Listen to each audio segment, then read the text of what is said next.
Hello everyone, welcome to Judiciary by PW. So good evening to all of you. फटाफट मुझे बताएंगे audio video clear है comment section में. हरी आप फटाफट मुझे बताएंगे कि आपको ऑडियो वीडियो क्लियर आ रहा है सबको. यस. उसके बाद हम अपनी क्लास शुरू करेंगे और जैसा कि आप सब जानते हैं today we will study criminal force, assault, kidnapping, abduction, everything. And today we will complete our chapter. Yes, very good evening Ankita. फटाफट फटाफट कमेंट बॉक्स में अपनी प्रेजेंट मार्क करेंगे और मुझे बताएंगे कि आप सबको ऑडियो वीडियो क्लियर आ रहा है. Okay, thank you so much Sami, thank you so much.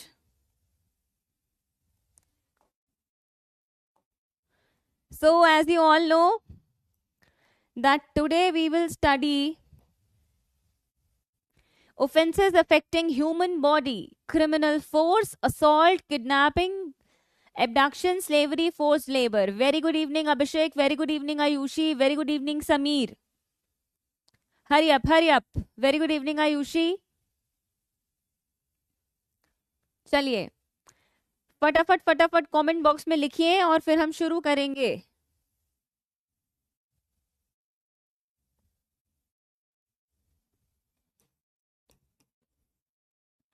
Force, criminal force and assault. एक बार हमने इसे सिंपल रीडिंग तो दिया ही है. One time we have given a simple reading of this concept. जब हम पहले पढ़ रहे थे तो हमने इसको सिंपल रीडिंग जरूर दिया था, बट फिर भी हम एक बार इसे अच्छे से ध्यान से पढ़ेंगे. और देखिए, सेक्शन 128 ऑफ भारतीय न्याय संहिता हमें बताता है कि फोर्स क्या होता है. What is force? तो ध्यान से देखो, person is said to use force to another if he causes motion. Number 1, कुछ आप बैठे हैं, आपके मोशन को चेंज कर देना. खड़े हैं, आपके मोशन को बदल देना. Change of motion. Causes motion का मतलब है कि हिला देना. चेंज ऑफ मोशन, एक जगह से दूसरी जगह कर देना. Very good evening Simran, very good evening Tahseem. Cessation of motion to that other. Cessation कर देना मोशन का. तो वो आपको क्या कहता है कि व्हाट इज फोर्स? वो आपको कहता है कि फोर्स क्या है? मोशन को कॉज करना. ठीक है, मोशन को कॉज करना, मोशन को चेंज करना, सिसेशन मोशन को स्टॉप कर देना. आप जो है कहीं जा रहे हैं, मैंने आपको पीछे से पकड़ लिया, मैं आपको आगे ही नहीं बढ़ने दे रही हूं, तो cessation of motion to that other. Or if he causes any substance, such motion, change of motion or cessation of motion as bring that substance into contact with any part of that other's body or with anything which that other is wearing or carrying or with anything so situated that such contact affects the other sense of feeling. तो आपको force के लिए बेटा बस एक छोटी सी बात याद रखनी है. और वो आपको क्या बात याद रखनी है कि हम कब कहेंगे कि एक पर्सन ने दूसरे पर्सन के अगेंस्ट जो है वो फोर्स यूज किया है. हम कब कहेंगे? या तो वो मोशन को कॉज कर दे, या फिर वो चेंज ऑफ मोशन कर दे, या वो सिसेशन ऑफ मोशन कर दे. ठीक है, या फिर फोर्थ टाइप, या वो क्या कर दे, कोई सब्सटेंस जो है वो कांटेक्ट में ले आए जिससे मोशन हो रहा है, कॉज चेंज ऑफ मोशन हो रहा है, सिसेशन ऑफ मोशन हो रहा है. अब मेरी बात को ध्यान से समझना कि ये हो कैसे सकता है. How it is possible, how change of motion, cause of motion, cessation of motion can be done. This is a very big question which you need to understand for the examination point of view. So you can cause motion, you can change motion, and you can do cessation of motion by the following manners. You can use your bodily power, you can dispose any substance, you can induce any animal to move, or you can do anything right?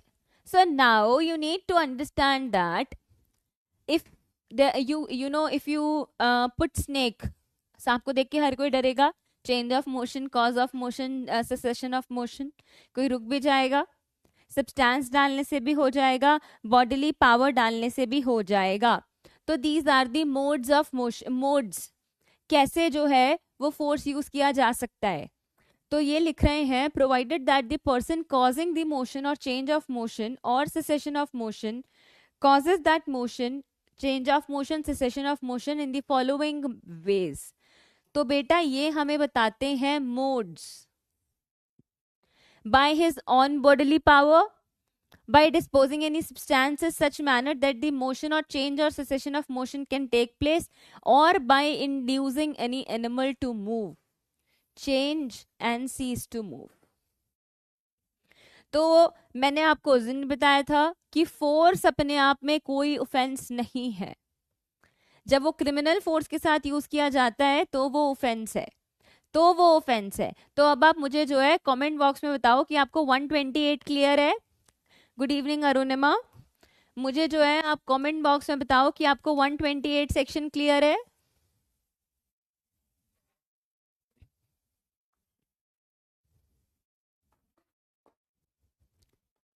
बताइए.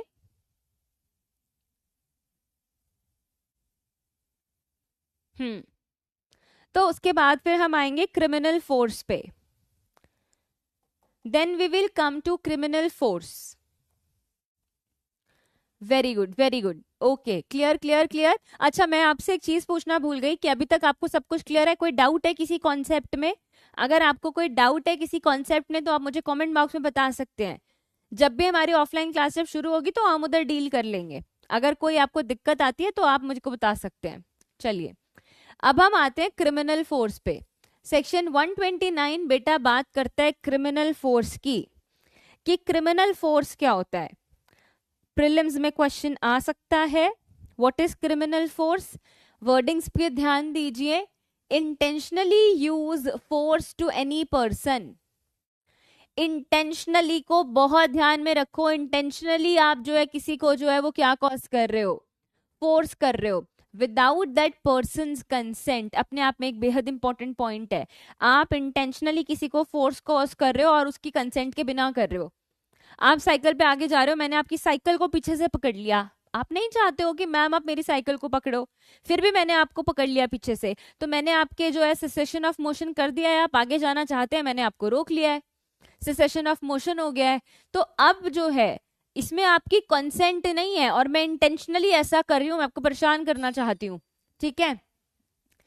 और intending by the use of such force to cause और knowing it to be likely that by use of such force he will cause injury, number 1, fear, number 2, annoyance, number 3, to the person to whom force is used is said to use criminal force to that other. तो अब learn करना बिल्कुल मुश्किल नहीं है. Intentionally आपने force use किया, बिना कंसेंट के किया, ऑफेंस कमिट किया, और आपको पता है कि जो काम आपने किया उससे क्या हो जाएगा, उससे इंजरी हो जाएगी, फियर हो जाएगा और एनॉयंस हो जाएगा. इंजरी आपने पढ़ा है, to person, property, mind, reputation.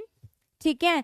Fear आपको पता है, डर हो जाना, एनॉयंस हो जाना कि कोई पर्सन आपके इस एक्ट से एनॉय हो जाएगा. ऑब्वियसली आप एनॉय नहीं होंगे. तो बस हमने सिर्फ इतनी सी बात कही कि ये सब करने से कुछ नहीं हो रहा है. क्या हो रहा है? इंटेंशनली तो आप कर रहे हैं, सामने वाले को जो है वो इंजरी हो रही है, फियर हो रहा है या एनॉयंस हो रहा है, पर वो परेशान तो हो रहा है. समझ में आई बात? So that is nothing but that is criminal force. अब आप आगे आओ. Z is sitting in a moored boat on a river. A fastens the moorings and thus intentionally causes the boat to drift down the stream. Here A intentionally causes the motion to Z. अब एक boat जो है बेटा वो बंद ही हुई है. हमारी इंटेंशन बस बोट में बैठ के फोटो कराने की थी, हम तो नहीं जाना चाहते थे. अब आपने जो है उस बोट की रस्सी खोल दी, तो आपने जो है वो चेंज ऑफ मोशन तो बच्चे कर दिया ना. तो बस हम इतनी सी बात कह रहे हैं. अब वो कहते हैं and he does this by disposing substance in such a manner that the motion is produced without any other action on any person's part. A has therefore intentionally used force to Z, and if he has done so without Z's consent in order to committing an offense or intending to knowing it to be likely that this use of force will cause injury, fear or annoyance to Z, A has used criminal force to Z.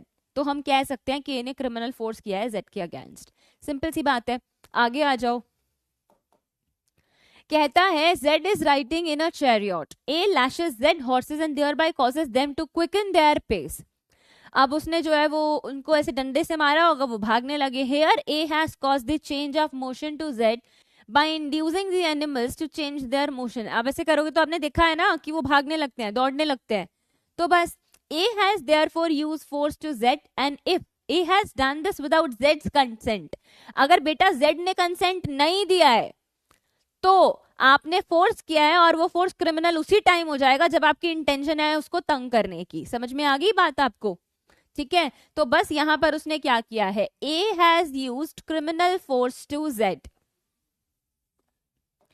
ठीक है. आगे देखिए. Z is riding in a palanquin. A intending to rob Z. अब देखो यहाँ पे कितना मस्त सा एग्जाम्पल है. वो उसको रॉब करना चाहता है.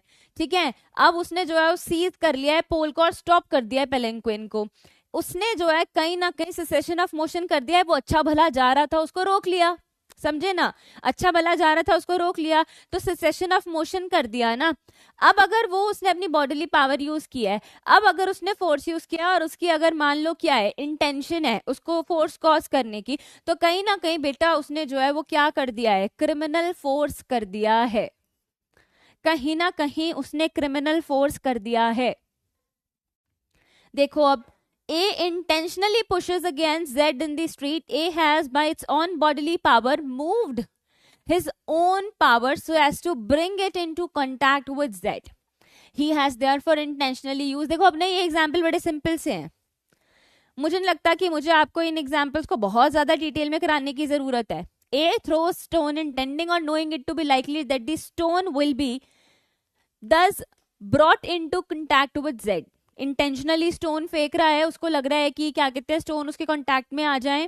Z clothes carried by Z strike water dash up water against Z's clothes. Something carried by Z throwing the stone produce the effect of causing any substance to come into contact with Z. ऐसे मार रहा है तो उसके contact में आ रहा है, वो उठ पा रहा है, चेंज ऑफ मोशन है. तो अगर उसकी वजह से उसको कहीं फियर इंजरी हार्म कुछ भी हो रहा है बेटा, तो क्रिमिनल फोर्स हो रहा है. तो क्रिमिनल फोर्स हो रहा है. अब देखो F पढ़ो.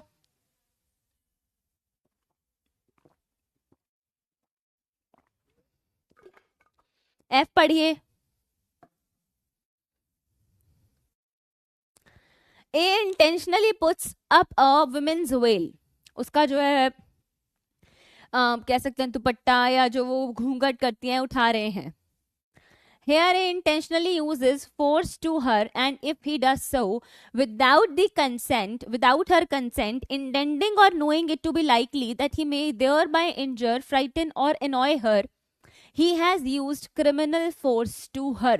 उसने क्या किया है, क्रिमिनल फोर्स किया है. ठीक है. चलिए Z पे आ जाइए. Z आपको कहता है Z is bathing, जी आपको कहता है Z is bathing, A pours into the bath water which he knows to be boiling. Here A intentionally by his own bodily power causes such motion in the boiling water as brings that water into contact with Z or with other water so situated that the contact must affect Z sense of feeling. अब गरम गरम पानी, रिजस्टिबल impulse आप जानते हैं ना, गरम गरम चाय आपके हाथ पे गिरेगी तो आप कूदोगे ही ना बेटा. तो अगर गरम पानी का टब भर दिया है और उसमें आप नहाने जा रहे हो, आपको नहीं पता, और ऐसा कुछ हुआ है, तो कहीं ना कहीं चेंज ऑफ मोशन तो आएगा ही. उसकी कॉन्सेंट नहीं है, कहीं ना कहीं उसको इंजरी फियर अनॉयंस हो ही रहा है. अब देखो एनिमल वाला पढ़ लो. A incites a dog to spring upon Z. Insight करा कि ना Z पे जो है वो चला जाए उसकी कंसेंट के बिना. Here A intends to cause injury, fear or annoyance to Z if he uses criminal force to Z. बस साफ सीधी सी बात है, इसमें कोई दिक्कत नहीं है. ठीक है. तो criminal force is 129 and it is punishable बच्चे, it is punishable. Now let us come to assault. बचपन में एक चीज सुनी थी आप लोगों ने कि जब आप टॉफी लेके भाग जाते थे, आप चॉकलेट खाते थे तो मम्मी थप्पड़ दिखाती थी। थप्पड़ दिखाती है ना मम्मी अगर शैतानी करते हो तो बेटा यही असॉल्ट है। माई जेस्चर और प्रिपरेशन, मम्मी ने कभी थप्पड़ मारा थोड़ी ना है, थप्पड़ दिखाया है कि मैं तुम्हें स्लैप कर दूंगी, मैं तुम्हें मार दूंगी, तो यही असॉल्ट है। तो असॉल्ट क्या होता है? कोई भी जेस्चर और एनी प्रिपरेशन, कोई भी जेस्चर करना या कुछ प्रिपेयर करना, ठीक है, इंटेंडिंग और knowing it to be likely that such gesture or preparation will cause any person present to apprehend that he who makes that gesture or preparation is about to use criminal force to that person is said to commit an assault। बेटा वो आपको क्या कहना चाहता है? देखो, मैं आपको तीन चीजें पढ़ा रही हूँ। मैं आपको पढ़ा रही हूँ कि फोर्स क्या होता है, क्रिमिनल फोर्स क्या होता है, असॉल्ट क्या होता है। मैंने कहा फोर्स का मतलब ये है कि कोई भी ऐसा काम करना जिससे आपको जो है कहीं ना कहीं चेंज ऑफ मोशन या इस तरह से हो रहा है। क्रिमिनल फोर्स में हम पढ़ रहे हैं कि अगर आपका चेंज हो जाता है और इंटेंशनली आपने किया है तो हो गया क्रिमिनल फोर्स। असॉल्ट हम कह रहे हैं कि हम आपको कोई मोशन मूव करने के लिए नहीं कह रहे। दूर से खड़े होके मैं ऐसे ना पेन दिखा रही हूँ कि अच्छा बात करोगे, मारू pen, that is gesture and preparation. और आपको मेरा कंडक्ट बच्चे ऐसा लग रहा है कि मैम तो बस अब मेरे को पेन फेंक के मारेगी। समझ रहे हो? मैंने यूज नहीं किया है फोर्स, पर मेरा जेस्चर प्रिपरेशन ऐसा है कि शायद मैं ऐसा काम कर सकती हूं। तो कहीं ना कहीं आपके माइंड्स में this is anticipation that ma'am will slap me, ma'am will throw pen towards me. Understand? That is assault. बस दैट इज असॉल्ट। समझ में आई ना बात? तो बस इतनी सी कहानी है। तो हम कहते हैं mere words do not amount to an assault. अब देखो एज यूजुअल है ना, क्लास में यही तो होता है ना, मैं बोलती रहती हूँ तो mere words are not assault. पर जिस दिन मैडम को गुस्सा आ जाता है, मैम कहती है थप्पड़ मारूंगी खिंचा के, दैट इज असॉल्ट। कि आपको ना मेरी बातों से ऐसा प्रतीत हो रहा है कि आज तो मैम पीटी डालेगी। तो माई gesture or preparation is something like that कि आपको ऐसा लग रहा है कि आज तो मैम पिटेगी पकड़ के। पर खाली वर्ड्स जो है बेटा वो कभी असॉल्ट नहीं हो सकते। But the words which a person uses that may give to his gesture or preparation such a meaning as to make those gestures or preparation amount to an assault, that is amount to an assault. समझ में आ गई बात? तो mayor gesture और words जो है वो कभी भी नहीं हो सकते, वर्ड्स कभी भी नहीं हो सकते। समझ में आई बात? खाली अगर वर्ड्स आप बोलेंगे, खाली अगर वर्ड्स आप बोलेंगे तो वो कभी भी असॉल्ट नहीं होगा, वो कभी भी असॉल्ट नहीं होगा। आपका जेस्चर प्रिपरेशन वर्ड्स के साथ अगर ऐसा होगा तो वो असॉल्ट होगा। अब जरा पढ़ लो, इसकी एक्सप्लेनेशन तो हमने पढ़ ली है, इसकी इलस्ट्रेशन पढ़ लो। A shakes his fist at Z intending or knowing it to be likely that he may thereby cause Z to believe that he is about to strike Z। अब उसने अपना फिस्ट हिलाया या उसने कुछ ऐसा काम किया जिससे आपको पूरा विश्वास है कि वो तो मुझे मुक्का मारेगा ही मारेगा, वो तो मुझे मारेगा ही मारेगा, चाहे कैसे भी मारेगा। तो दिस इज असॉल्ट, क्योंकि आपका जेस्चर और प्रिपरेशन बच्चे ऐसा है। हम कह रहे हैं A begins to unloose the muzzle of a ferocious dog। देखो कितना अच्छा एग्जाम्पल है। अपने पड़ोसी को परेशान करने का सबसे अच्छा तरीका, एक डॉग है, डॉग के जो नेक में वो बंधा रहता है मजल, आपने उसको खोल दिया और वो डॉग जो है भौ भौ कर रहा है, ठीक है। कहीं ना कहीं बच्चे जेस्चर प्रिपरेशन ऐसा है कि आपने जो ये काम किया है, आपका डॉग तो मुझे खा ही जाएगा, ठीक है ना। आपको पता है कि वो आप उसको ये रीजन टू बिलीव कराना चाहते हो कि उसके दिमाग में कहीं ना कहीं डर बैठ जाए। तो बेटा आप असॉल्ट कर रहे हो, तो बेटा आप असॉल्ट कर रहे हो, ठीक है। आप देख लो, A takes up a stick saying to Z that I will give you a beating. यही शायद मुझे करना चाहिए जब मैं आपसे क्वेश्चन पूछती हूँ और जब आप आंसर नहीं करते हैं तो मुझे क्लास में ऐसा ही करना चाहिए, बट फिर आप मेरे पे असॉल्ट का केस कर देंगे। तो अब जो है मैंने एक स्टिक ले लिया और मैंने कहा अच्छा सिमरन पढ़ नहीं रही हो, आजकल राजस्थान का एपीओ का मेंस है, पढ़ नहीं रही हो, और मैंने कहा आज तो तुम्हारी पिटाई होगी। और मेरे वर्ड्स खाली असॉल्ट नहीं हो सकते जब तक it is accompanied by my gesture preparation, और अगर ऐसा हो रहा है तो वो असॉल्ट है। और मुझे ऐसा लगता है कि अब आपको ये पता चल गया है, तो आप में से काफी लोग जो है वो मेरे पे असॉल्ट का केस कर देंगे, right, something like that. Clear? चलो मजाक से हटकर मुझे बताओ कि आपको क्रिमिनल फोर्स, फोर्स और असॉल्ट बेटा क्लियर हो गया है? बताइए मुझे, जल्दी मुझे बताइए, आपको ये क्लियर हो चुका है?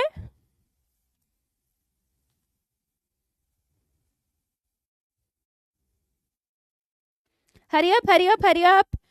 फिर हम बहुत अच्छा कॉन्सेप्ट पढ़ेंगे, kidnapping and abduction.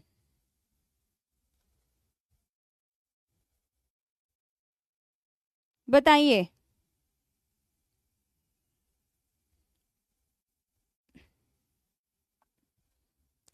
Ma'am gravity of force भी मैटर करती है क्या? देखो मैं आपको बताती हूँ कि पहले तो मुझे आप ये बात बताओ कि आप अच्छा ठीक है, 129 एंड 30, आप मुझे क्या कह रहे हैं अभिषेक कि 129? देखो सबसे पहले तो बात आती है समीर की। तो समीर अगर आप क्रिमिनल फोर्स की बात कर रहे हो तो ग्रेविटी बिल्कुल मैटर नहीं करती है बेटा। अगर आप किसी एनिमल को, छिपकली को आप रख दो तो क्या पता किसी का जो है वो चेंज ऑफ मोशन हो जाए, उसमें क्या ग्रेविटी है? उसमें कोई ग्रेविटी नहीं है। तो ग्रेविटी जो है वो मैटर करती ही नहीं है समीर। पहले एक आपके क्वेश्चन का आंसर। ठीक है अभिषेक, आप मुझे बताओ कि बेटा आप 129 और 30 में डिफरेंस जानना चाहते हैं क्या? प्लीज मुझे बताओ, आप 130, 129 और 130 में डिफरेंस जानना चाहते हैं? बताइए। हाँ, डिफरेंस बिटवीन 129 एंड 130। देखो सबसे पहले तो अभिषेक आप एक चीज देखो, क्रिमिनल फोर्स में आप काम कर चुके हो बेटा, क्रिमिनल फोर्स में आप काम कर चुके हो। असॉल्ट में आपने काम किया नहीं है, आपने सिर्फ जेस्चर या प्रेपरेशन किया है। आपने सिर्फ जेस्चर या प्रिपरेशन किया है। समझ में आई बात आपको? आपने सिर्फ जेस्चर किया है या आपने प्रिपरेशन किया है। असॉल्ट का पूछ रहे हो बेटा, असॉल्ट में भी ग्रेविटी बिल्कुल मैटर नहीं करती है। ग्रेविटी का मतलब तो एक बहुत ग्रेव वाली चीज हो गई कि बिल्कुल ऐसा लग रहा है कि मेरे एक्सप्रेशन से।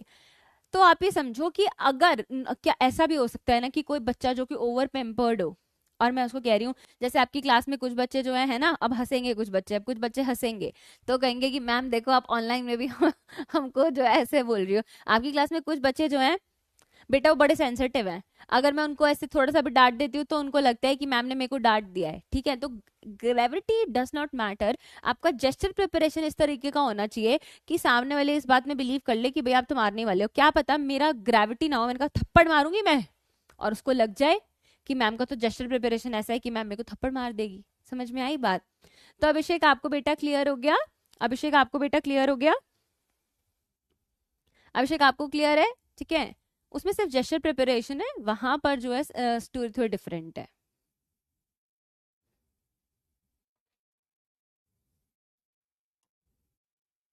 अभी और कोई डाउट है तो मुझे बताओ।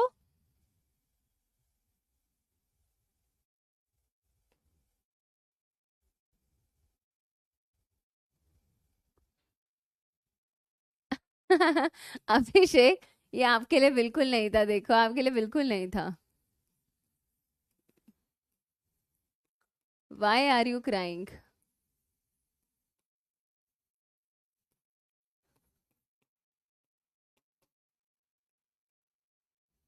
बहुत जल्द जो है एक हम अच्छी जगह जाने वाले हैं, मेरे को तो बहुत खुशी है, मैं बहुत एक्साइटेड हूँ कि हम वहाँ जल्दी आके बैठ सकते हैं। ठीक है ना, नई नई जगह हमें मिलेगी।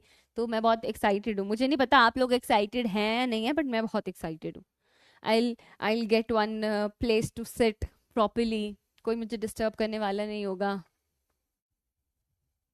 मैम क्रिमिनल फोर्स जो है वो असॉल्ट की लेटर स्टेज कहा जा सकता है, कहा जा सकता है, पूरा का पूरा तो नहीं बट कहा जा सकता है, इसमें कोई दिक्कत नहीं है।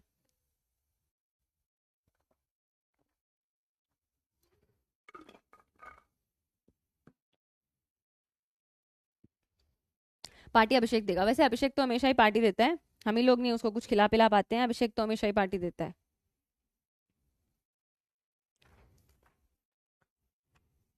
अब की बार हमें कोई और पार्टी देगा।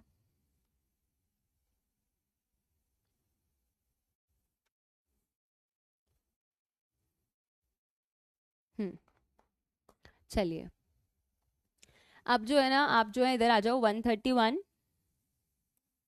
132, 133, 134, 135। आप अपने बेयरक्ट से बेटा जो है इसे अपने आप रीड कर लेंगे।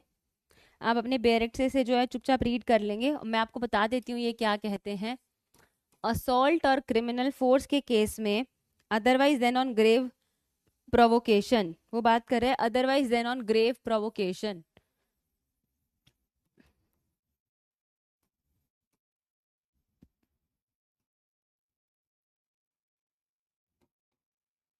Otherwise than on grave provocation.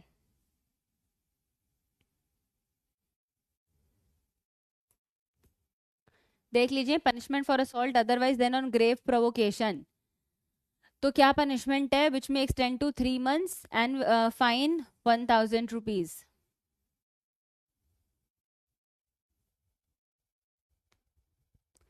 अच्छा, तो समीर कह रहा है सिमरन सुन लो कि सिमरन का प्रीलिम्स क्लियर है, तो सिमरन हमें मेंस देगी, तो उसका मेंस भी क्लियर हो जाएगा। सिमरन के नाम की मैं पार्टी दूंगी। और बताओ, सिमरन को पढ़ने दो, सिमरन को पढ़ने दो, उसके नाम की मैं पार्टी दे दूंगी तुम सबको। और बताओ।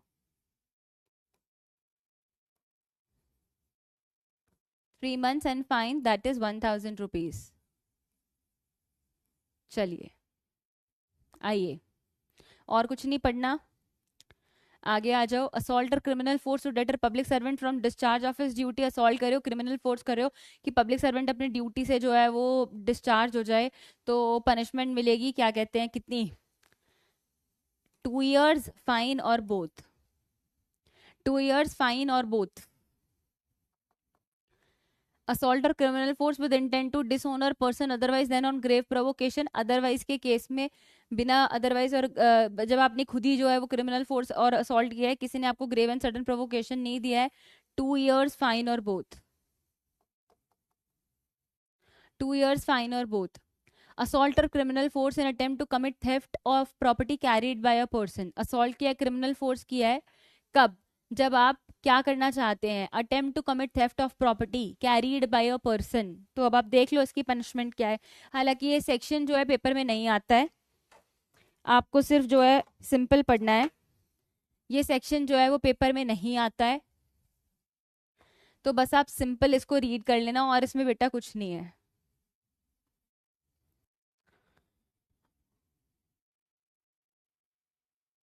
Very simple.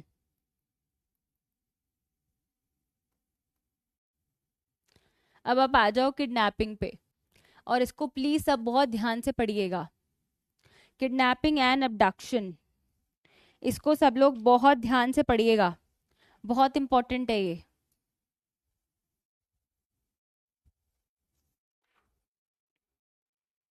मुझे इसमें आपको ना कुछ डिक्टेशन भी देनी है, तो इसको आराम से पढ़िए अब, जो मैं पढ़ा रही हूँ। 137 किडनैपिंग, ध्यान से पढ़ो। किडनैपिंग, अब ये पहले अलग अलग सेक्शन थे, अब इन्हें एक सेक्शन कर दिया गया है। किडनैपिंग, किडनैपिंग दो तरीके की होती है, kidnapping from India, kidnapping from lawful guardianship. Section 131 का एक्सप्लेनेशन, एक सेकेंड दो। Grave and sudden provocation will not mitigate the punishment for offense under this section if the provocation is sought voluntarily provoked by the offender as an excuse of the offense। अच्छा, तो मुझे आप एक बात बताओ, क्या कहते हैं 131 बात करता है पनिशमेंट फॉर असॉल्ट और criminal force otherwise than on grave provocation. आपको ये यहाँ पे बात कर रहे हैं कि आपको असॉल्ट और क्रिमिनल फोर्स की पनिशमेंट बता रहे हैं जहां पर ग्रीव एंड सडन प्रोवोकेशन नहीं है, ठीक है। और वो कह रहा है ग्रेव एंड सडन प्रोवोकेशन जो है वो will not mitigate the punishment for an offence under this section. Grave and sudden provocation अगर हुआ तो उसकी पनिशमेंट यहाँ पर नहीं दी गई है। If the provocation is sought or voluntarily provoked by the offender an excuse, जब सामने वाले ने, जो ऑफेंडर है, उसी ने अगर क्या कहते हैं कुछ गलती की है, तो यहाँ पर फिर वो ग्रेव एंड सडन प्रोवोकेशन बेटा नहीं माना जाएगा। If the provocation is given by anything done in obedience to the law, अगर कोई चीज लॉ के उसमें हुई है तो हम उसको ग्रेव एंड सडन प्रोवोकेशन नहीं मानेंगे। If the provocation is given by anything done in lawful exercise of the right of private defence, और अगर कोई काम प्राइवेट डिफेंस के उसमें किया गया और आप कह रहे हो कि भी ये तो ग्रेव एंड सडन प्रोवोकेशन था, हम तब भी नहीं मानेंगे। बस इतनी सी बात कह रहा है वो समीर। ऐसी ऐसी ऐसी सेम चीजें तो हम पहले पढ़ के आ चुके हैं ना, ऐसी ऐसी चीज तो हम पहले पढ़ के आ चुके हैं, बताओ समीर।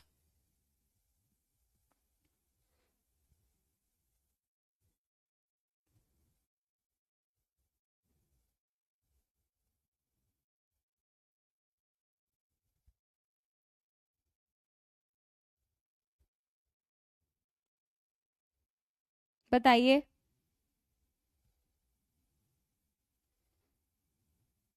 हालांकि इधर ये आपको कंफ्यूज करने के लिए दी गई है, और मैं तो आपको अभी भी एक ही बात कहूंगी, सिर्फ इसकी पनिशमेंट याद कीजिए, फालतू का टाइम वेस्ट मत कीजिए। चलिए, किडनैपिंग पे आ जाओ बेटा। किडनैपिंग दो तरीके की होती है, kidnapping from India, kidnapping from lawful guardianship. whoever conveys any person beyond the limit of India without the consent of the person। Kidnapping from India के बारे में बेटा ये बात कर रहा है ए।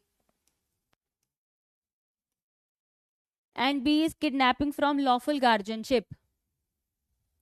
वो आपको क्या कह रहा है, whoever conveys any person beyond the limits of India without the consent of that person, India से बाहर ले गया है, उसकी कंसेंट के बिना ले गया है, और of some person legally authorise to consent on behalf of that person, या उसके पास से ले गया है जो पर्सन लीगली एंटाइटल था उसको कंसेंट देने के लिए कि हाँ लेके जा सकते हो, पर आपने उससे नहीं लिया, उसको इंडिया से बाहर ले गए हो, तो अब आपने किडनैपिंग किया है उस पर्सन का, किडनैपिंग फ्रॉम इंडिया। तो अब आपने किया है kidnapping from India.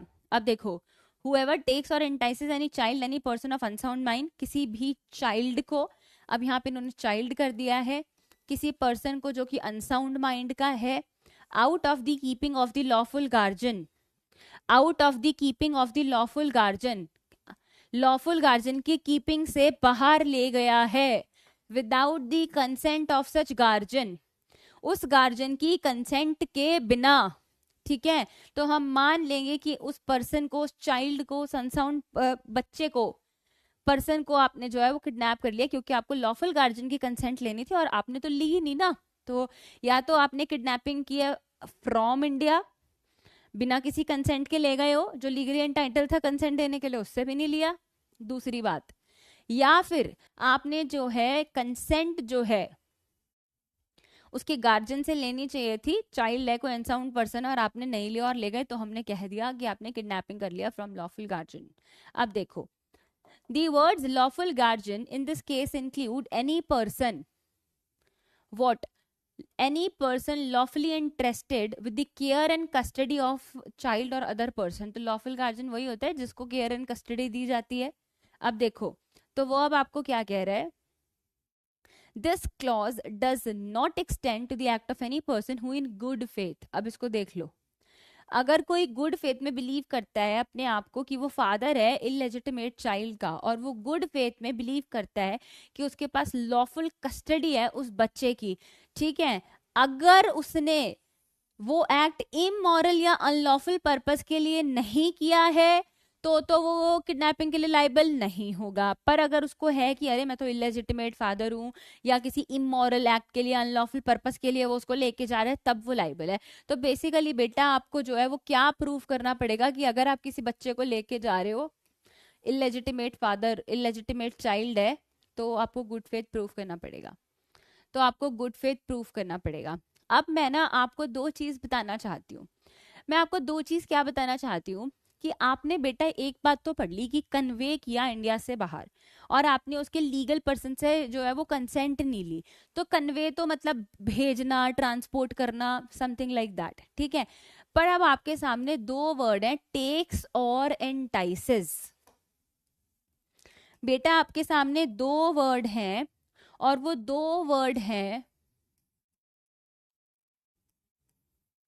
B part में, टेक्स और एंटाइसेस, और ये दोनों ही वर्ड बेटा बहुत इंपॉर्टेंट है, टेक्स और एंटाइसेस। पर उससे पहले एक बार नीचे पढ़ लो कि अगर कोई किडनैप करता है किसी पर्सन को फ्रॉम इंडिया या फ्रॉम लॉफुल गार्जियनशिप, तो उसकी पनिशमेंट होगी 7 years and he shall be liable to fine as well, and he shall be liable to fine as well. समझ में आई बात? अगर कंसेंट माइनर ने दिया है तो वो इमटेरियल है, अगर कंसेंट बेटा माइनर ने दिया है तो वो बिल्कुल भी मटीरियल नहीं है, वो इमटेरियल है।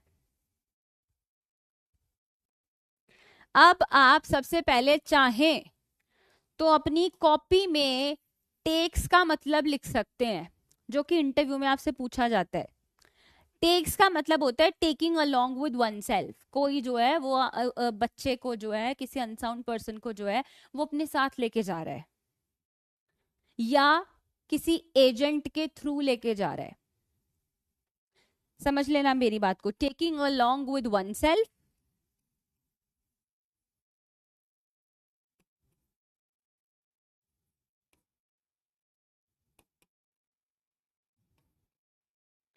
और with the help of agent.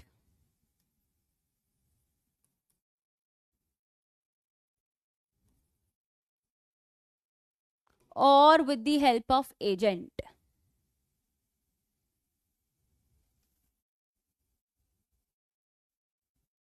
बेटा एक बात और याद रखना पेपर के लिए, टेक्स में फोर्स भी हो सकता है और मे नॉट बी फोर्स। कोई आपको फोर्स से भी लेके जा सकता है और बिना फोर्स के भी लेके जा सकता है।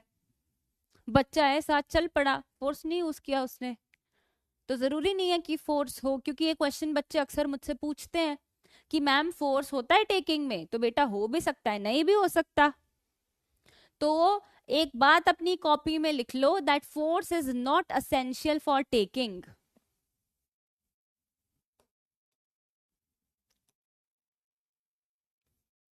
Force is not essential for taking.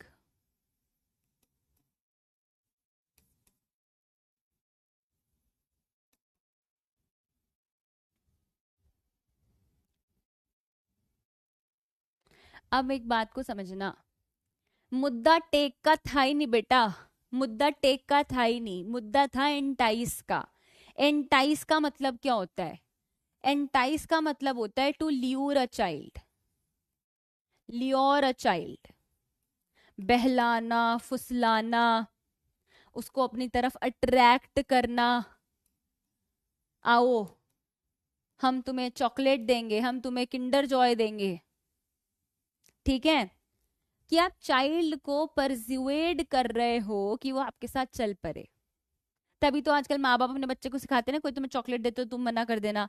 तभी तो बच्चे को इतनी सारी चॉकलेट दे के रखते हैं कि उसको चॉकलेट से जो है वो लालच ना आए। तो वो एंटाइस में क्या कहना चाहता है? To persuade a child to come with him or हर।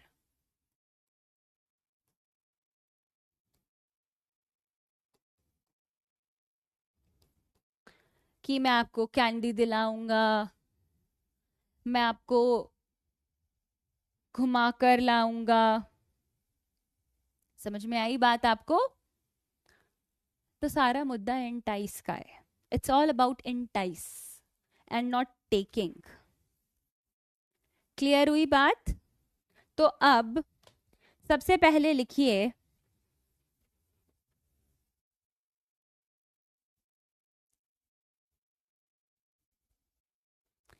कुछ बातें लिखिए। और इसका मतलब ये नहीं है कि हमेशा यही होंगी, पर कुछ छोटी छोटी चीजें हैं, बच्चे उसको लिखो। In enticement,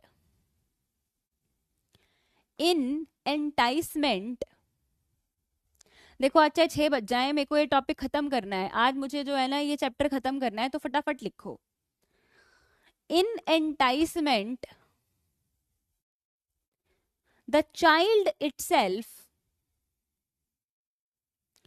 in enticement the child itself goes to the accused.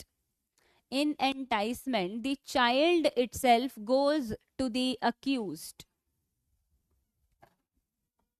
The child itself goes to the accused, comma, but it goes to the accused, comma,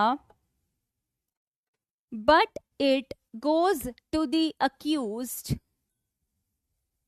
on the lurement, on the lurement, L-O-R-E, sorry, L-U-R-E-M-E-N-T. I'm repeating, in enticement, the child itself goes to the accused, comma, it but it goes to the accused on the lurement, LUREMENT, lurement, or persuasion, PERSUATION,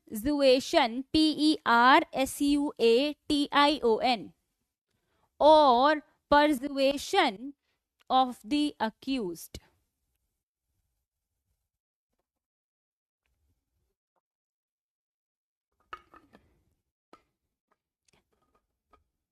बच्चा खुद accused के पास जाता है, पर वो तब जाता है जब उसको अक्यूज जो है कोई लालच देता है, बहलाता फुसलाता है, कुछ परसुएड करता है कि आओ बेटा चलो तुमको जो है ना मैं खिलौने दिलाऊंगा।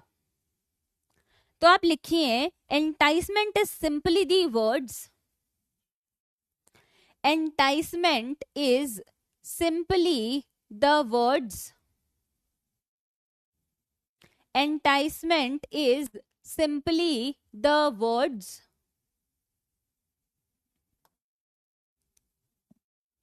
or conduct of the accused. तो इस enticement क्या है? सिंपली वर्ड्स है या कंडक्ट है किसका? अक्यूज्ड का।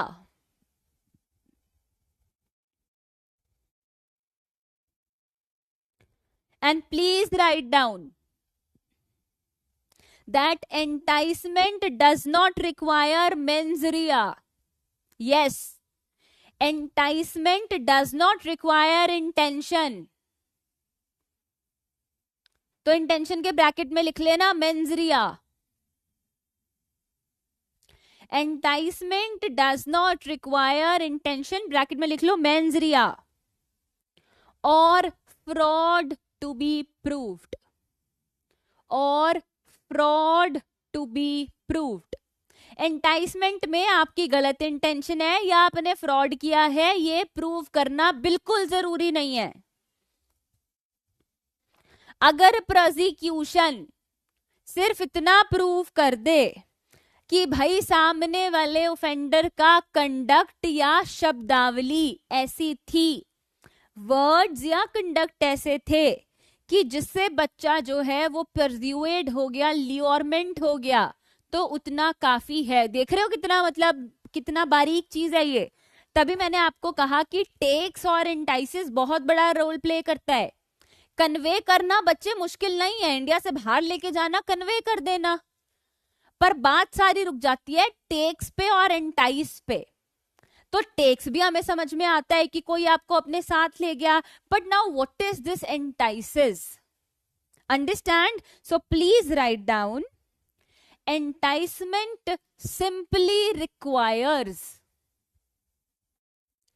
enticement simply requires that the prosecution shall prove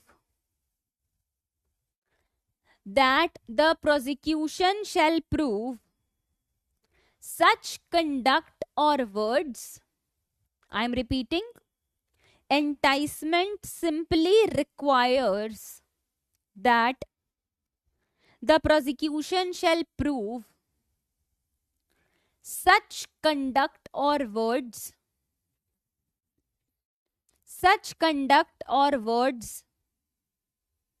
on the part of the accused,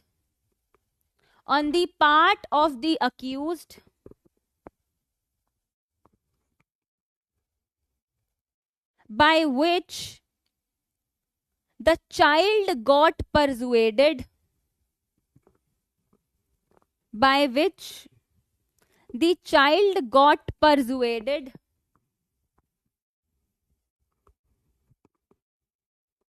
and lured, L-U-R-E-D, lured, to come to the accused,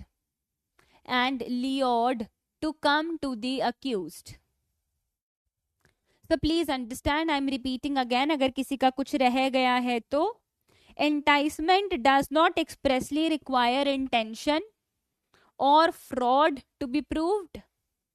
Enticement simply requires that the prosecution shall prove such conduct or words on the part of the accused by which The child got persuaded or lured to come to the accused.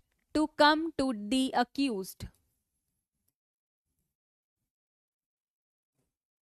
बहुत important landmark judgement है TD Vadgama versus State of Gujarat. It's a landmark judgement. TD Vadgama versus State of Gujarat, 1973 Supreme Court.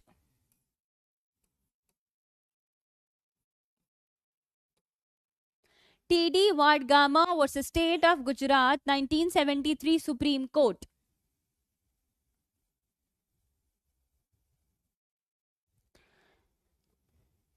बहुत interesting facts हैं, साथ साथ अपनी कॉपी में लिखते रहो, बहुत मदद हो जाएगी आपको. और मेंस में तो बहुत बार इसके ऊपर क्वेश्चन ड्राफ्ट करके आता है. ए जो है वो बॉस है बी का. A is the boss of B. B जो है उसकी वाइफ है एक और एक डॉटर है. स्टोरी समझ लो. ए जो है वो बी का बॉस है और जो बी जो है इसका मतलब वो एम्प्लॉई है और बी जो है उसकी एक वाइफ है और एक डॉटर है डी. एक डब्ल्यू है वाइफ और एक डॉटर है डी. तो अपना ए जो है वो अक्सर बी के घर पर आता है.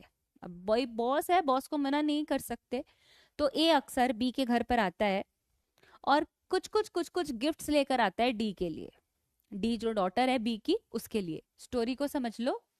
यहाँ पर ए जो है वो बॉस है, बी जो है वो एम्प्लॉई है और इस एम्प्लॉई की एक तो वाइफ है और एक डॉटर है. तो वो डॉटर के लिए जो बॉस है वो उनके घर पे आते हैं और गिफ्ट्स लेकर आते हैं. एक दिन ए ने बी को प्रपोज किया कि चलो हम सब जो है वो आउटिंग पे चलते हैं, घूमने बाहर. बॉस ने कहा एम्प्लॉय को कि चलो हम लोग ना सब घूमने चलते हैं. तो बी जो है वो मान गया. तो रात में वो सब जो है वो एक कमरे में सोए. They all slept in the same room. तो डब्ल्यू की जो है वो नींद खुली और उसने देखा कि ए जो है बॉस जो है वो सेक्सुअल इंटरकोर्स कर रहा है डी के साथ. डब्ल्यू वाइफ ने देखा कि जो बॉस है वो सेक्सुअल इंटरकोर्स कर रहा है डी के साथ. तो वाइफ ने ए का घर पे आना टोटली प्रोहाइबिट कर दिया कि जो है ये नहीं आएंगे हमारे घर पे, अब से बॉस जो है वो हमारे घर पे नहीं आएंगे. पर फिर भी समहाउ बॉस जो है ए ही manage to meet D. Somehow boss जो है वो मैनेज कर पाए डॉटर से मिलना, बी की डॉटर से मिलना. एक दिन क्या हुआ, डॉटर जो है डी जो है वो घर से डिसअपियर हो गई. ठीक है. और ऑब्वियसली जो पेरेंट्स है उन्होंने कंप्लेंट की होगी. तो डॉटर जो है वो घर से डिसअपियर हो गई और जब रेड पड़ी तो डॉटर जो है वो ए के घर में मिली. तो डॉटर जो है वो कहाँ पर मिली, ए के घर पे मिली. सॉरी, ऐसे था कि जब रेड पड़ी तो जो डी जो है वो ना ही तो ए के ऑफिस में मिली और ना ही ए के घर में मिली. पर लेटर जब डी मिली, कहीं पे भी मिली, वो ए के घर पे ऑफिस में तो बिल्कुल नहीं मिली, पर लेटर जब डी मिली तो डी ने एक स्टेटमेंट दी और उसने स्टेटमेंट में क्या दिया कि ए ने मुझे अपनी कार की डिग्गी में छुपा कर रखा था.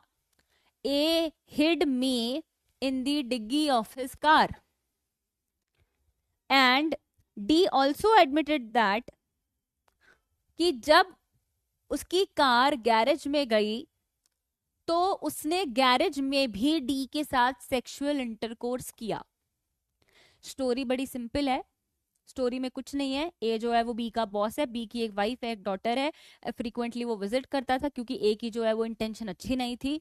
ठीक है. तो एक दिन उसने कहा कि चलो सब घूमने चलते हैं. रात को वाइफ ने देखा कि वो ए जो है वो डी के साथ सेक्सुअल इंटरकोर्स कर रहा है. उसने उसका बिल्कुल आना जाना बंद करवा दिया. तो एक दिन जो है वो डी घर से डिसअपियर हो गई. तो ए के ऑफिस और हाउस पे रेड पड़ी, वहां वो नहीं मिली. लेटर जब डी मिली तो उसने कहा कि इसने मुझे अपनी कार की डिग्गी में छुपा दिया था, गैरेज में भी इसने मेरे साथ सेक्सुअल इंटरकोर्स किया था. स्टोरी बड़ी इंटरेस्टिंग है. D is below 18 years of age. अब ना यहाँ पर चाइल्ड लिख दिया है तो कोई भी हो सकता है. D is below 18 years of age. D जो है वो 18 साल से कम है और बिना गार्जियन की कंसेंट के, बिना पेरेंट्स की कंसेंट के जो है वो उसको वहां से लेके जाया गया.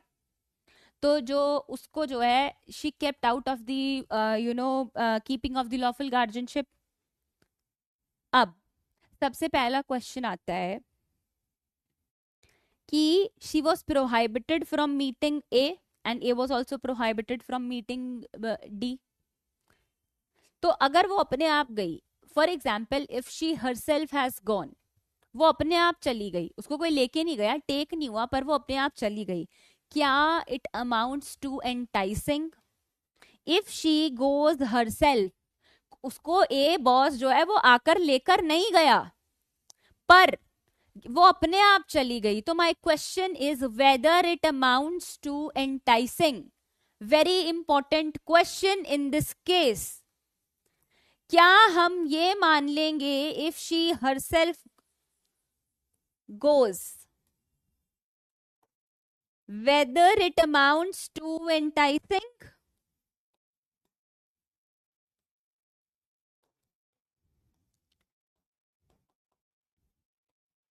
Very important question.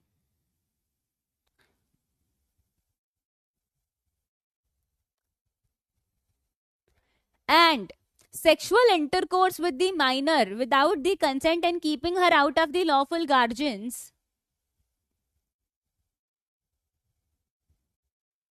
and doing sexual intercourse with minor is what? Lurement. Is lurement. It is lurement.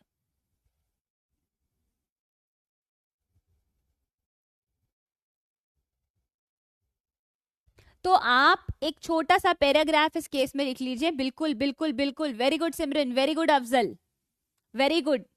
Afzal, I hope your preparations are going good. Since you were not coming in the offline classes, I hope your preparations are going good. फिर भी आपको कोई problem आती है तो you can talk to your mentor. She'll make me talk to you, okay?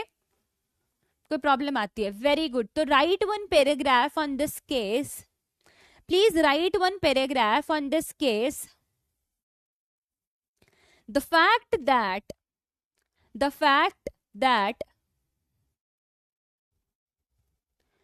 despite being prohibited, the fact that despite being prohibited, the accused kept meeting the victim. The fact that despite being prohibited, the accused kept meeting the victim, and the fact that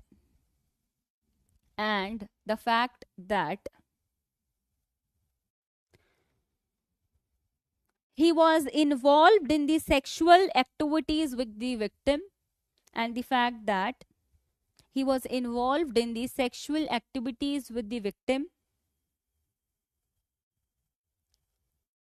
is in itself sufficient. With the victim, in itself, sexual activities with the victim in itself is sufficient enough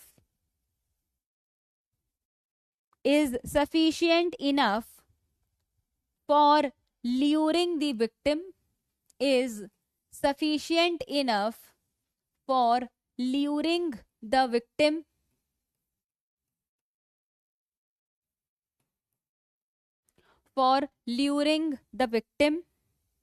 and it amounts to enticement.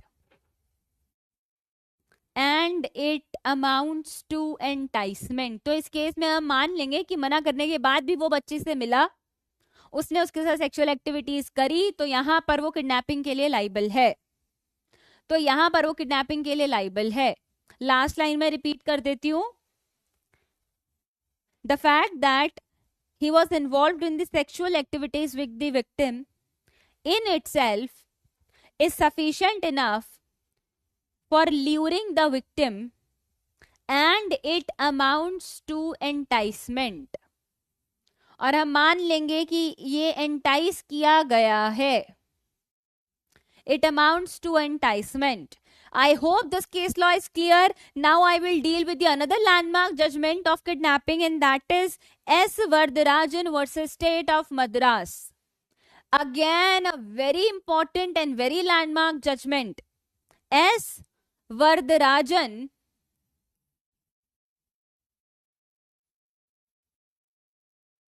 please tell me in the comment box, clear till here, versus State of Madras.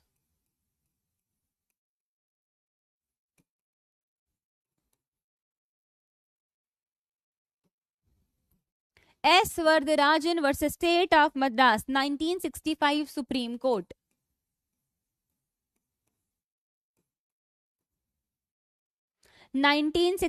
Supreme court. अब इस case को बहुत ध्यान से समझना, बड़ा important case है.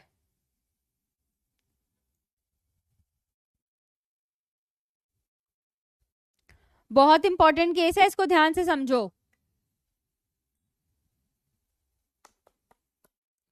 देखो भाई, दो नेबर हैं, ठीक है. There are two neighbours. तो देयर वर टू नेबर्स. उसमें से एक ए जो है वो अक्यूज्ड है, जो कि अपने घर में रहता है. जैसा कि आपको पहले दिन से पता है कि आपकी मैडम की ड्राइंग बहुत गंदी है, तो बियर विद माय ड्राइंग. और आप इसको ध्यान से देखो. देखो, ये मैं घर बना रही हूं. ये तो जो है वो ए का घर है, ठीक है. ये जो है ये ए का घर है. और अब बनाते हैं हम बी का घर.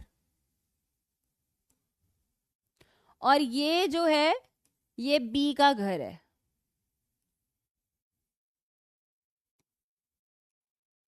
दिस इज बीज हाउस. तो आपको पता चल गया कि ए और बी जो है वो दोनों नेबर हैं. ए और बी जो है वो दोनों नेबर हैं. और आपको बता देती हूं, इधर अक्यूज्ड ए है और बी का नाम है सावित्री. बी का नाम है सावित्री.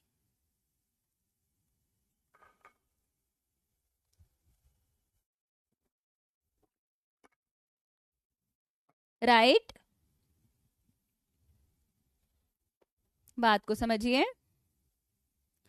अक्यूज्ड और सावित्री जो है वो नेबर्स हैं, और सावित्री अपने पेरेंट्स के साथ जो है वो घर में रहती है.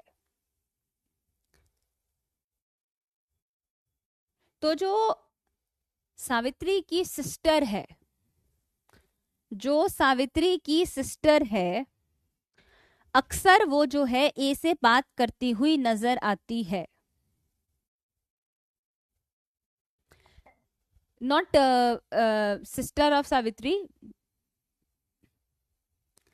Sister of Savitri usually found. Savitri जो है वो अक्यूज से बातें करती हुई नजर आती है.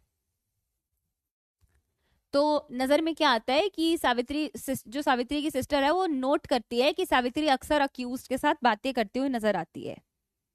और जो सावित्री की सिस्टर है वो उसको बहुत समझाती है कि ये सब काम मत करो, मत बातें किया करो, अच्छी बात नहीं है. तो सावित्री की सिस्टर ना ये बात जो है वो अपने फादर को बता देती है कि सावित्री जो है वो साथ वाले पड़ोसी से बहुत बात करती है और अच्छी बात नहीं है. तो सावित्री के फादर सावित्री को स्कोल्ड करते हैं कि तुम मत करो वरना मैं तुम्हें और मारूंगा, और वो उसको मारते भी हैं. तब भी सावित्री जो है वो अक्यूज्ड से बात करना बंद नहीं करती है. तो अब क्या करते हैं, उसके फादर परेशान होकर सावित्री को उसके अंकल के घर भेज देते हैं, जो कि थोड़ा दूर है. और उस पर स्ट्रिक्ट प्रोहाइबिशन लगा दिया जाता है कि ना ही तो जो है वो फोन करेगी, ना ही उसको फोन मिलेगा, ना ही वो फोन उठाएगी, और ना ही जो है वो घर से बाहर जाएगी अपने अंकल के. अब एक दिन क्या होता है, सावित्री जो है वो वरदराजन के साथ भाग जाती है. सावित्री एक दिन वरदराजन के साथ जो है वो भाग जाती है. और फिर वो लोग शादी कर लेते हैं. फिर क्या होता है, केस फाइल होता है. फिर वरदराजन को जो है वो अरेस्ट कर लिया जाता है, और सावित्री के घर वाले वरदराजन पर किडनैपिंग का केस फाइल कर देते हैं. ठीक है. अब क्या है, स्टोरी ये है कि सावित्री को कहीं से फोन मिल जाता है और सावित्री जो है वो वरदराजन को कॉल करती है।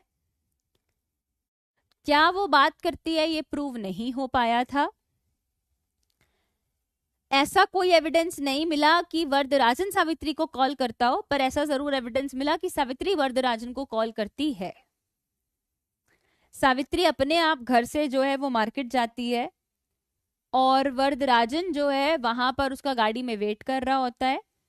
सावित्री अपने आप डोर खोलती है और सावित्री कार में बैठ जाती है, पर सावित्री जो है वो 18 ईयर से कम की है। Now Savitri is less than 18 years of age। Savitri जो है वो 18 साल से कम की है। अब जब वो अपने घर से बाहर आई तो she was kept out of the keeping of the lawful guardians.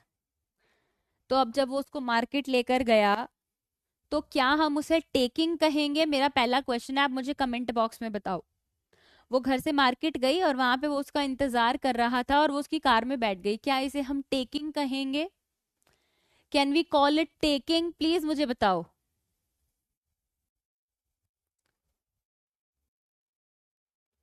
वो आपकी बात ठीक है अभिषेक, मैं तो पूछ ही नहीं रही हूँ कि कंसेंट मटेरियल है कि नहीं है, मैं तो बेटा आपसे ये पूछ रही हूँ कि क्या इसे हम टेकिंग कहेंगे? क्या ये टेकिंग है?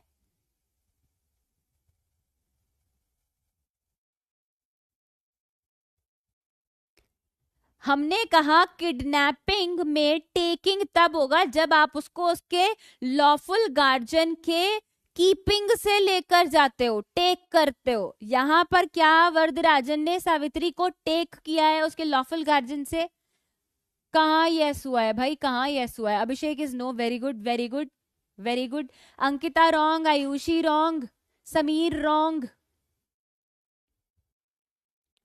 और बताइए बेटा, यहाँ टेकिंग कहाँ हुआ है? आप मुझे एक चीज बताओ, यहाँ पर टेकिंग कहाँ हुआ है? वो खुद गई है, समझना मेरी बात को। तो जब वो खुद गई है तो वो अपने आप ही घर से मार्केट गई है ना, मार्केट में वरदराजन उसका वेट कर रहा था। मैं आपसे पूछ रही हूँ कि क्या टेकिंग हुआ है कि नहीं हुआ है? टेकिंग कब होता है? जब आप अपने लॉफुल गार्जियन, किसी के लॉफुल गार्जियन के बिना कंसेंट के उसको लेके जाते हो। यहाँ पर आप तो लेकर ही नहीं गए हो, वरदराजन तो लेकर ही नहीं गया है, यहाँ तो वो खुद मार्केट गई है। वहां पर वरदराजन उसका वेट कर रहा था, तो टेकिंग तो नहीं है ना। So here it is know taking. तो यहां पर टेकिंग नहीं है। Very good. वॉलंटरीली गई है वो, कंसेंट की तो मैं बात ही नहीं कर रही हूं। मैं कह रही हूं कि वो खुद गई है ना, या वरदराजन लेके गया है। तो अगर वरदराजन लेके जाता तो टेकिंग होता ना, पर वो तो खुद गई है, तो ये टेकिंग तो बिल्कुल नहीं है। अगर वो उसके घर से लेके जाता उसको तो ये टेकिंग होता। मार्केट में चली गई, मार्केट से लेके चला गया, तो हम तो नहीं मान रहे, वो तो पहले ही अपने लॉफुल गार्जियन की कीपिंग से बाहर है। हम कह रहे हैं टेकिंग का मतलब तो होता है जब लॉफुल गार्जियन के पास है और तब आप लेके गए हो। डिफरेंस को समझो। तो आप एक बार लिखो, एक छोटी सी बात लिखो, please write down, hurry up write down. The word taking, the word taking will not apply in this case.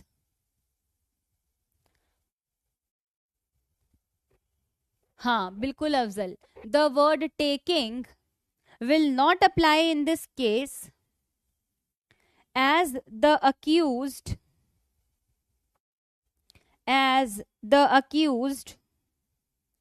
took her from the market, as the accused took her from the market, and by that time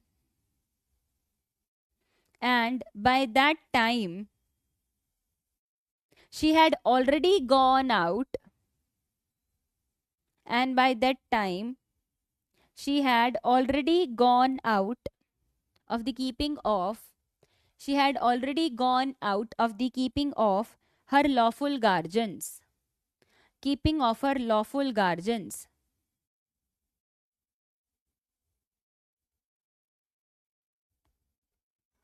burden of proof हमेशा prosecution पे रहेगा, prosecution को prove करना पड़ेगा कि take हुआ है या एंटाइस हुआ है, और एंटाइसमेंट में तो हमेशा ल्यूरमेंट होता है,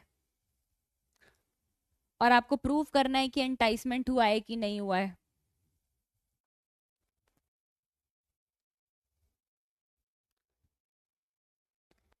अब मैं आपको कुछ चीजें बताती हूँ जो आपको समझनी है। अच्छा, मेरा एक क्वेश्चन और है, क्या इस केस में बच्चे एंटाइसमेंट हुआ है? क्या इस केस में एंटाइसमेंट हुआ है? पहले आप मुझे इसका आंसर दो, हरी अप।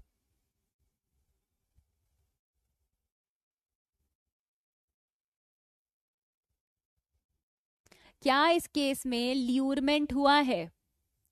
इस केस में एंटाइसमेंट हुआ है? प्लीज कमेंट बॉक्स में बताओ, फटाफट मुझे बताओ।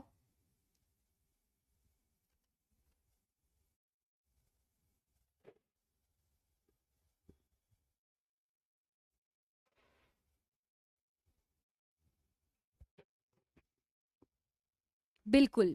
आई एम सो इम्प्रेस्ड कि इस केस में बेटा एंटाइसमेंट भी नहीं हुआ है, क्योंकि वो खुद ही फोन करती थी, कोई एविडेंस नहीं मिला कि वो इसे फोन करता है, वो खुद मार्केट गई, खुद गाड़ी का दरवाजा खोलकर बैठी। और आप मेरी बात को समझना, आप मेरी बात को समझना कि इस केस में आप एक जनरल बात समझो, किसी लड़की से बात करना ल्यूरमेंट नहीं होता है, ठीक है? खाली फोन पे बात करने पे भी ल्योरमेंट प्रूव नहीं हुआ है। वरदराजन ने इस केस में उससे बात करने की कोशिश नहीं की थी। पॉइंट ये था कि घर से वो खुद गई है, उसको लेके जाया गया है, वो घर से खुद गई है, तो उसको जो है टेक भी नहीं किया गया है। तो इस केस में जो है वो ल्योरमेंट नहीं हुआ है, तो इस केस में ना ही तो टेक अवे हुआ है और ना ही एंटाइसमेंट हुआ है। तो इस केस में अक्यूज को किडनैपिंग के चार्ज से एक्विट कर दिया गया। तो इस केस में उसको किडनैपिंग के चार्ज से एक्विट कर दिया गया,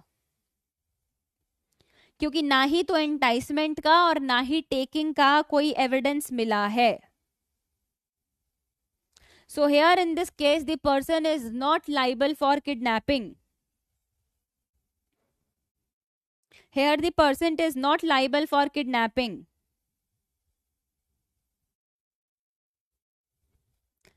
समझ में आ गई बात? अब आ जाओ एबडक्शन पर। अब आ जाओ एबडक्शन पर। Come to abduction. किसी को फोर्स करना, कंपेल करना, या कोई डिसीटफुल मीन से इंड्यूस करना कि वो एक जगह से दूसरी जगह चला जाए, तो हम कहते हैं the person is said to abduct that person. The person is said to abduct that person. तो हम मान लेंगे कि वो पर्सन जो है वो एबडक्ट करना चाहता है।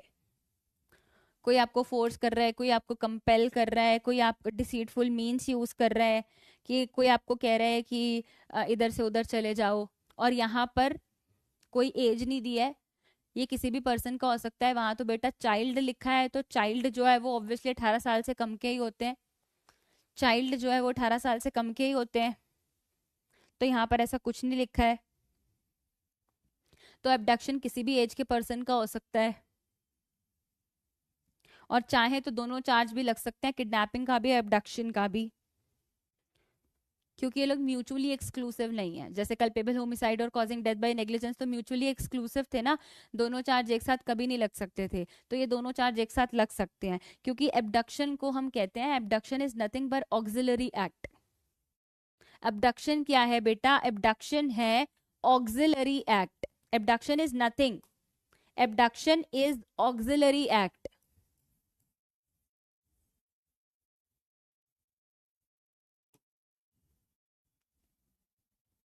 Abduction is an auxiliary act.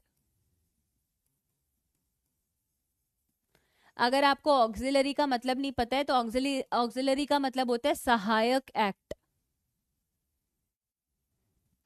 Abduction पर से इज नॉट पनिशेबल।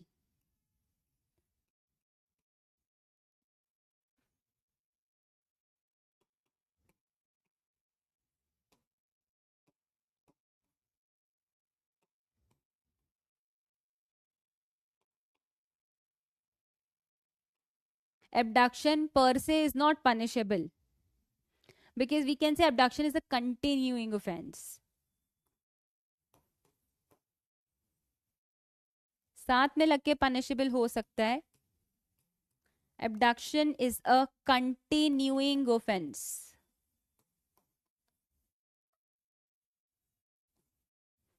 Abduction जो है वो continuing offense है. जब तक किसी बच्चे को, किसी पर्सन को जबरदस्ती लेके जा रहे हैं, फोर्स डिसीट यूज कर रहे हैं, कह रहे हैं अच्छा तुम वहां पर आओ, ऐसा कुछ भी कर रहे हैं, तो वो एब्डक्शन है. तो इट इज एब्डक्शन.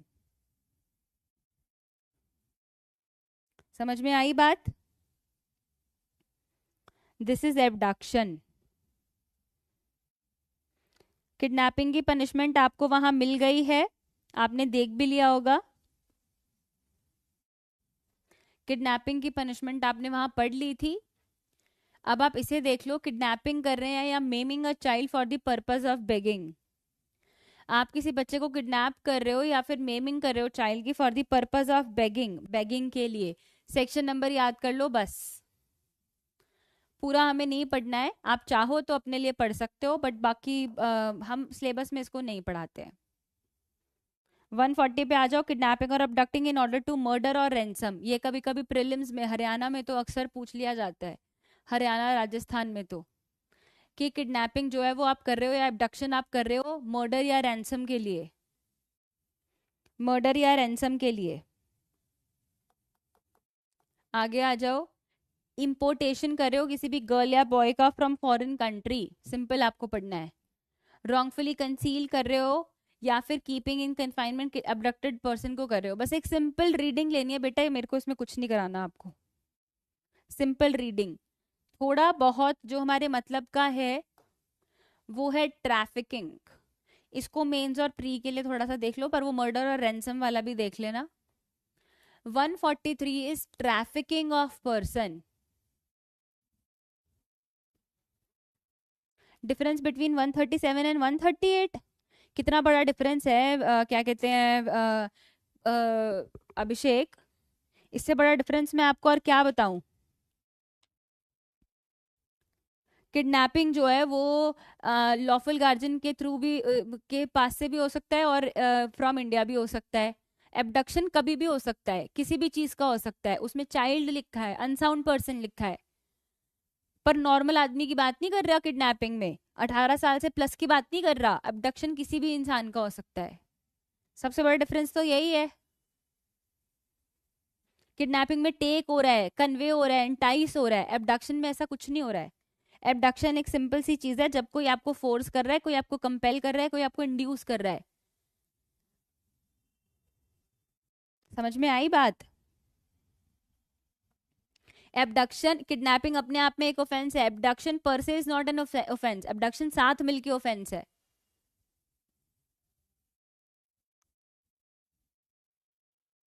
समझे?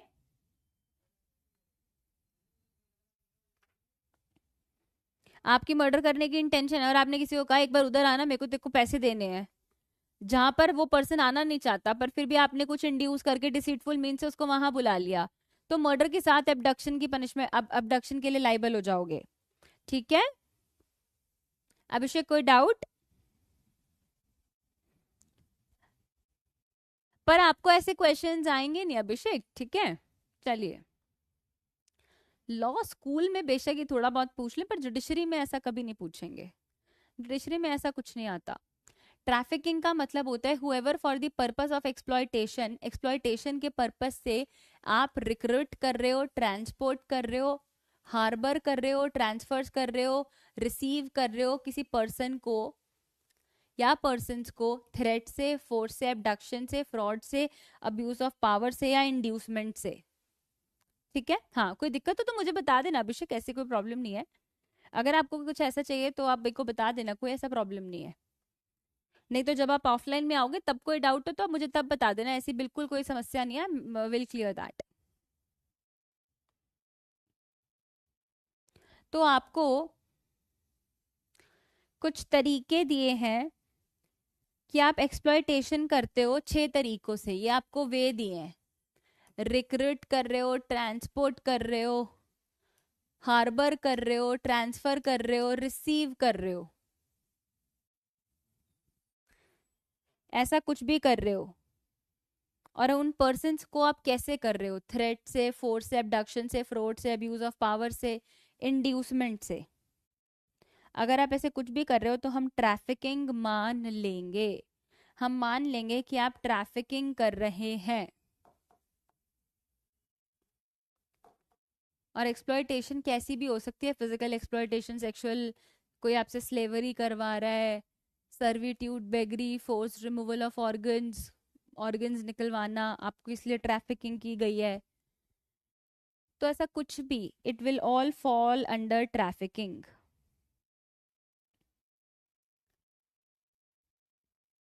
अब जो है, आप इधर इसको देख लो, मैं आपको बताती रहती हूँ इसके क्लॉजेस, आप जो है इनकी पनिशमेंट लिख लो, मैं आपको इसके क्लॉजेस बताती रहती हूँ, आप इनकी पनिशमेंट लिख लो। 143 का क्लॉज 2 आपको बताता है पनिशमेंट फॉर ट्रैफिकिंग। 143 का क्लॉज 2 आपको बताता है पनिशमेंट क्या होगी ट्रैफिकिंग की, तो पनिशमेंट होगी 7 से 10 साल की सजा प्लस फाइन। पनिशमेंट होगी 7 से 10 साल की सजा प्लस फाइन। ठीक है।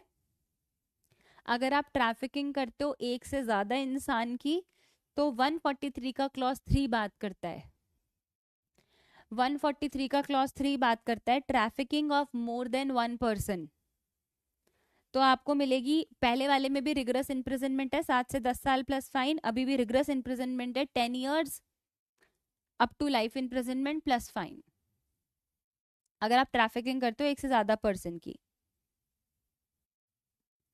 ठीक है, तो 143 का क्लॉज 2 एंड क्लॉज 3 क्लियर है आपको।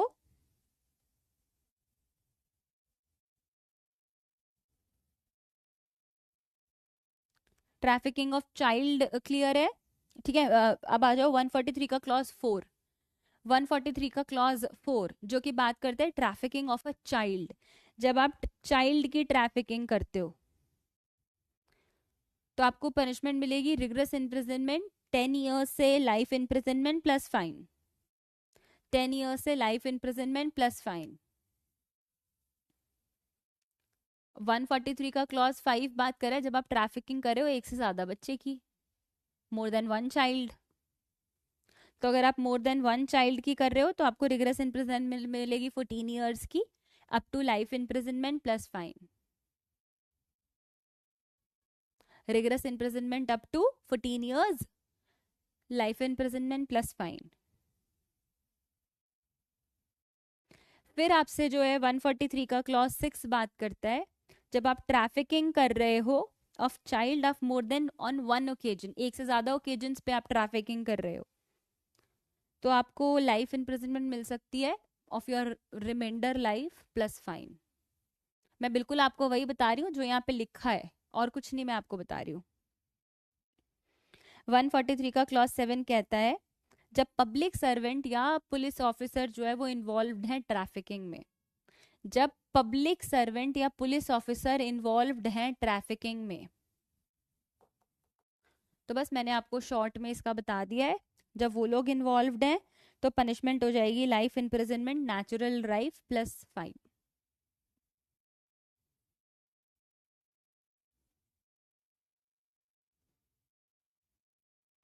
अब वो यहाँ पे आपको बता रहे हैं एक्सप्लॉयटेशन हो रहा है ट्रैफिक्ड पर्सन का, कि कब एक्सप्लॉयटेशन हो रहा है ट्रैफिक्ड पर्सन का।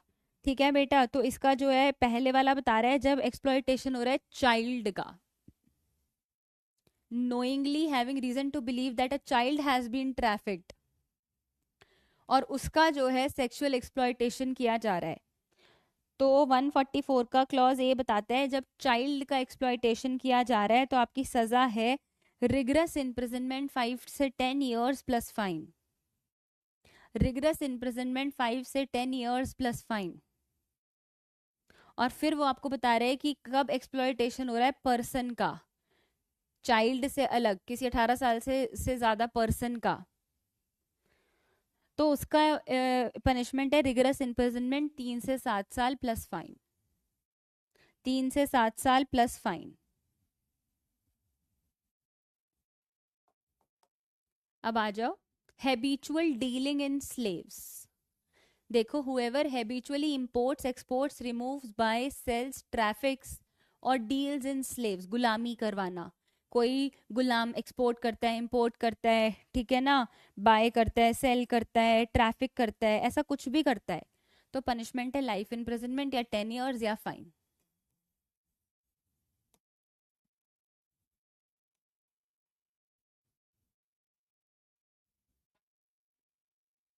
Last is unlawful compulsory labour. Last is unlawful compulsory labour. पढ़ लो। Whoever unlawfully compels any person to labor against will of that person shall be punished with either description for a term which may extend to 1 year, fine or both। आपकी मर्जी से against अगर आपको जो है, आपसे काम कराया जा रहा है, तो अब जो है सजा हो सकती है। सजा हो सकती है 1 साल, फाइन या बोथ। 1 साल, फाइन या बोथ। क्लियर है आप सभी को ये? तो कल हम आगे पढ़ेंगे। अब आप मुझे बताइए, यहाँ तक सबको सब कुछ क्लियर है? मुझे नहीं लगता कि अब आपको कोई प्रॉब्लम होनी चाहिए। चैप्टर 6 जो है वो हमारा कंप्लीट हो चुका है फाइनली। और मेरी आप लोगों से रिक्वेस्ट है कि आप पूरा चैप्टर 6 पढ़ेंगे और मुझे बताएंगे कि कोई डाउट हो तो। चैप्टर 6 आपका कंप्लीट हो चुका है। कहीं पे भी कोई भी आपको डाउट होता है, कहीं पे भी कोई भी अगर आपको डाउट होता है तो आप मुझे ज़रूर बताएंगे कि मैम मेरे को इस वाले पार्ट में डाउट है, तो हम उसको जो है करेंगे। कल हम थोड़ा बहुत देखेंगे। अच्छा, ma'am if Varadarajan was acquitted so why in case of R versus Tolson के केस में कन्विक्ट किया गया था? आपको याद है कि आर वर्सेस टॉल्सन के क्या फैक्ट्स थे? आपको याद है कि आर वर्सेस टॉल्सन के क्या फैक्ट्स थे? बताओ मुझे। You remember Afzal, are versus Tolson के क्या फैक्ट्स थे?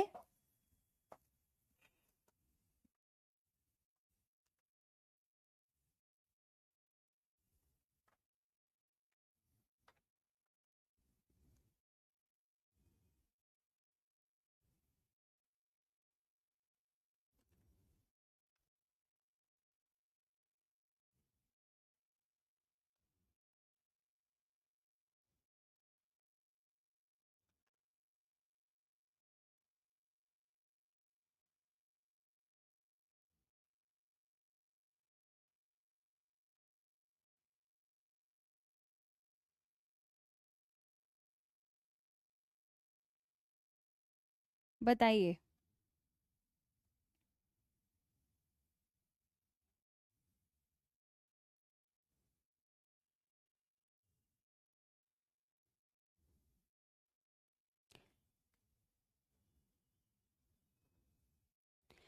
मैं अगर आपको एक चीज़ बताऊं तो आप मुझे बार बार अफजल, आर वर्सेस टॉल्सन की बात कर रहे हैं, तो आर वर्सेस टॉल्सन के केस में भी तो उस फीमेल को बाइगैमी के लिए लाइबल नहीं किया गया था। उस आर वर्सेस टॉल्सन में बाइगैमी के लिए उस फीमेल को बेटा कहाँ लाइबल किया गया था, याद करो। 7 साल पूरे नहीं हुए थे, बट कुछ 6 साल करके समथिंग कुछ टाइम पीरियड था, और उसको जो है वो बाइगैमी के लिए लाइबल नहीं किया गया था। मैंने तो आपको पढ़ाया ही नहीं कि उसको बाइगैमी के लिए लाइबल किया गया था। कहा कि भाई वो जो है सी में उसके हस्बैंड की डेथ हो गई, उसने काफी टाइम वेट करा। बताओ, if I am not wrong you people please tell me. मुझे तो नहीं लगता कि उसकी कोई लाइबिलिटी थी। तो आर वर्सेस टॉल्सन का एस वरदराजन से क्या रिश्ता है? मुझे तो नहीं लगता कि एस वरदराजन और आर वर्सेस टॉल्सन का कहीं से भी कहीं तक कोई मेल है। बताओ अफजल, आप बताइए मुझे।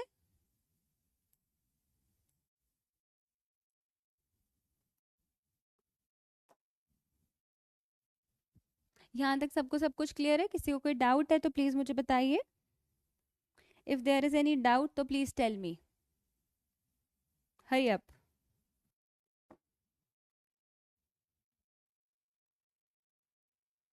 हाँ अफजल, एक बार फैक्ट्स पढ़ लो फिर डिस्कस करते हैं। जहाँ तक मुझे याद है तो आर वर्सेस टॉल्सन तो ये है कि वो मैरिड थे, हस्बैंड जो है वो कोई ऑफिसर था, वो सी पर उसकी जो है वो न्यूज आई कि वो डूब गया है, 6 साल तक उसकी कोई न्यूज नहीं आई, तो 6 साल कुछ महीने बाद उसने शादी कर ली फीमेल ने। तो एकदम पति आ गया, तो वो बोला कि बाईगैमी के लिए उसने कर दिया कि मैं जिंदा हूँ जो है, तुमने कैसे कर ली शादी। तो भाई हमने कहा कि उसकी कोई मेंटल एलिमेंट था ही नहीं प्रेजेंट, तो वो लाइबिलिटी नहीं थी। बिल्कुल बिल्कुल, कोई दिक्कत नहीं है, कल मिलते हैं।